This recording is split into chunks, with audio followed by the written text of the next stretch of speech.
Welcome to The Explainer, where we break down big topics. So today we're going to talk about a grape that's been hiding in plain sight. Seriously, it's one of Spain's most planted varieties, but for the longest time, it was basically unknown outside of the country. We are talking about Bobal. Sommeliers and winemakers today call it an enological jewel. And honestly, that's not just hype.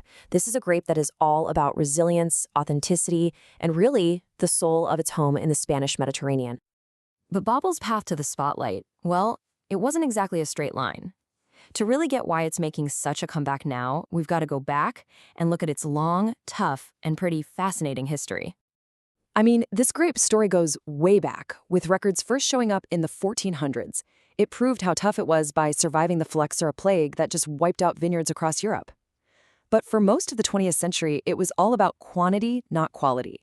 It was a workhorse, just pumping out tons of bulk wine. It's really only now, in our time, that people are unlocking its true potential.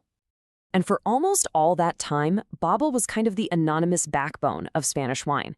It was that strong, silent type, super productive, totally reliable, but its own unique character, it just got blended away or sold off in bulk. It was almost completely overlooked. So you've got to ask, what makes this grape so incredibly tough? Well, the answer is baked right into its DNA.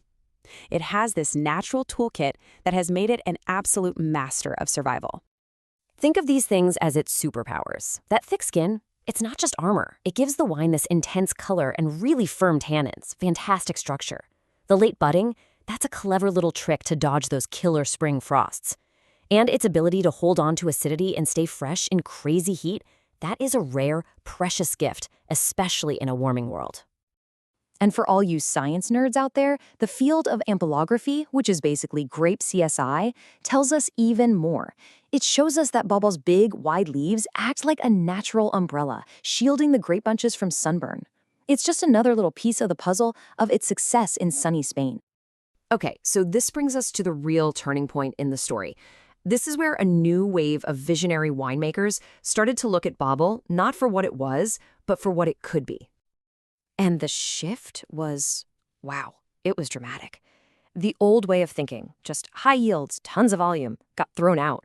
Now it's all about low yields to get concentrated flavor. Bulk fermentation got replaced with super precise winemaking. And the result? Simple, rustic wines have been totally transformed into these complex, really elegant bottles. And a huge piece of this revolution was all about rediscovering a hidden treasure, these ancient vineyards. Winemakers started hunting down vines that were 50, sometimes even over 100 years old. These gnarly old vines, they have these incredibly deep roots, so they don't produce a lot of grapes, but the ones they do, they have an unbelievable concentration of flavor.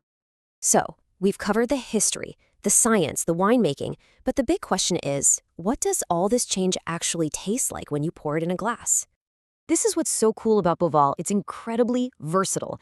You can get these vibrant, fruity young reds that are just bursting with cherry and raspberry, perfect for tapas. It also makes these crisp, aromatic rosés with beautiful strawberry notes. But where it really, really shines is when it's aged. It develops these complex aromas of ripe plum, spice, and leather, absolutely magnificent with something like roasted meats. But what connects all these different styles are Bobal's signature moves. You get these firm tannins that give the wine a solid structure, a backbone, that helps it stand up to really rich food. And at the same time, you have this bright, zesty acidity that just cuts right through everything and keeps your palate fresh. It is an amazing food-friendly wine. So, all this brings us to why this tough little underdog is maybe more important today than it has ever been. Its past struggles and its natural strengths have set it up perfectly for the future. Look, in a world that's dealing with climate change, Bobal's natural hardiness is a huge plus. It gives you a real taste of its home, a story of Spanish terroir that people are really looking for now. And on top of all that, its versatility and the incredible quality you get for the price, it makes it one of the most exciting grapes out there today, no question. This quote really just says it all, doesn't it? It perfectly captures the grape's entire journey.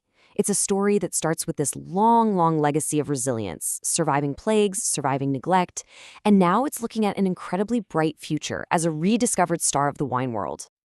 And that leaves us with one last really big question. As winemakers all over the world are looking for answers to a climate that's changing fast, could this tough ancient survivor from Spain actually hold a key to the future of wine? It's definitely something to think about, maybe over a glass.